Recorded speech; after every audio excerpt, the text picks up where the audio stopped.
Assalamualaikum guys. Nampaknya ada 5 lagi saham IPO yang akan disenaraikan di Bursa Malaysia. Tahun ni target dia ada total 60 60 saham IPO yang akan disenaraikan di bursa.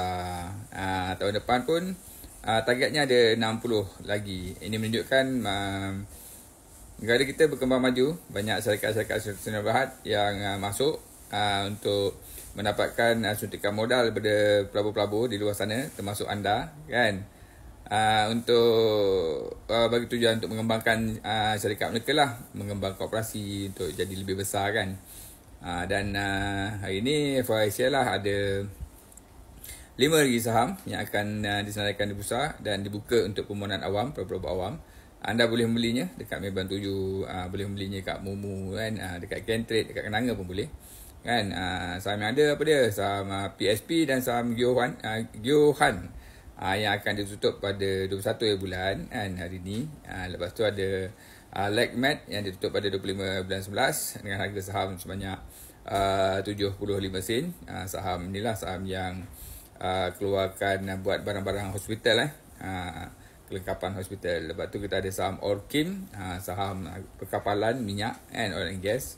Kemudian kita ada saham Wasco kan. Ada 1, 2, 3, 4, 5. Daripada 5 tu 3 saham merupakan saham dalam main market dan 2 untuk Ace market lah, untuk disenaraikan dalam Ace market di Bursa Malaysia kan. So cerita dia tuan-tuan, lagi banyak saham, lagi susah lah kita nak pilih, betul tak? Ini yang jadi masalah utama bagi kebanyakan pelabur.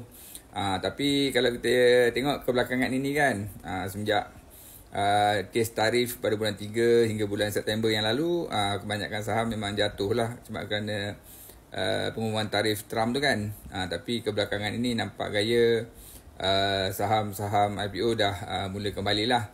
Cumanya bila ada banyak-banyak ni kan, kita kena pilih-pilih lah kan. So salah satu cara yang F1 sarankan ialah cuba tengok fair value, ada tak research house bagi fair value yang tinggi untuk saham-saham tersebut kan. Contohnya F1 tahu Gyohan ada dapat lah, dia punya fair value dia dikeluarkan oleh Kenanga, dikeluarkan oleh Public Bank dan lain-lain kan.